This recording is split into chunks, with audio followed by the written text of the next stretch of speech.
আসসালামু আলাইকুম, সবাই কেমন আছেন? আশা করি সবাই অনেক ভালো আছেন। আজকে বাঁধাকপির পাকোড়া বানাবো, তো সেজন্য একটা বাঁধাকপির অর্ধেক কেটে নিয়েছি আর এখানে মরিচ কুচি করে নিয়েছি। এখন অন্যান্য ইনগ্রেডিয়েন্টস দিয়ে দিব। তো এখানে বেশি করে হাফ কাপের মতো পেঁয়াজ কুচি দিয়ে দিলাম।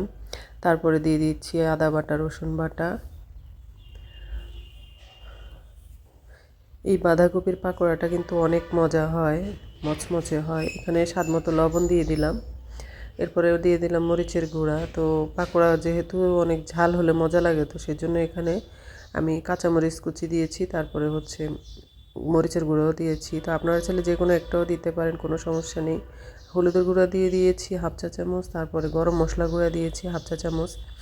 এরপরে একটা ডিম ভেঙে দিলাম, তারপরে 2 কাপ বেসন দিয়ে দিচ্ছি। এখন হচ্ছে একদম ভালোভাবে হাতে মেখে নিব, একদম কচলে কচলে, যাতে করে বাঁধাকপিগুলো সফট হয়ে যায়। আপনারা চাইলে লবণ দিয়ে আগে বাঁধাকপিগুলোকে ভালো করে নরম করে নিতে পারেন কচলে। তো আমি সব একসাথে দিয়েই করেছি। তো আমি বাইন্ডিংয়ের জন্য আরেকটা ডিম দিয়ে দিলাম। প্রথমে একটা দিয়েছি, তো এখন আরেকটা দিয়ে দিলাম, 2টো ডিম দিলাম টোটাল। এরপরে কিন্তু আমি অফ ক্যামেরায় হচ্ছে কর্নফ্লাওয়ার দিয়েছিলাম, সেটা ভিডিও করতে ভুলে গিয়েছি, সরি সেজন্য।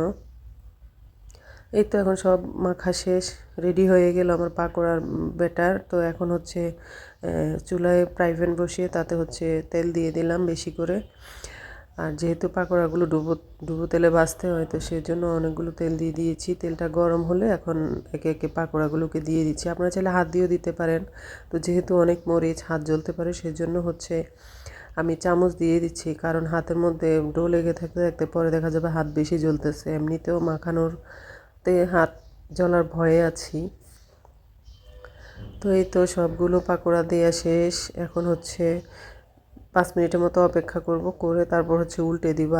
আর চুলাটা মিডিয়াম লো হিটে রেখে তারপরে ভাজতে হবে, নাহলে কিন্তু মচমচে হবে না। চুলা বাড়িয়ে দিলে উপর থেকে পাকোড়াগুলো লাল লাল হবে, কিন্তু ভিতরে নাও হতে পারে, আর এবং উপরে ক্রিস্পি হবে না। তো এভাবে চুলাটা মিডিয়াম লো হিট করে দিলে উপরে লাল লাল হবে এবং ক্রিস্পিও হবে, খেতে কিন্তু অনেক মজা হয়। তো আপনারা চেষ্টা করবেন সময় নিয়ে ভাজার জন্য, কারণ সময় নিয়ে না ভাজলে আসল টেস্ট পাবেন না। এই তো আমার এক ব্যাচ পাকোড়া হয়ে গেল, আমি তুলে নিচ্ছি।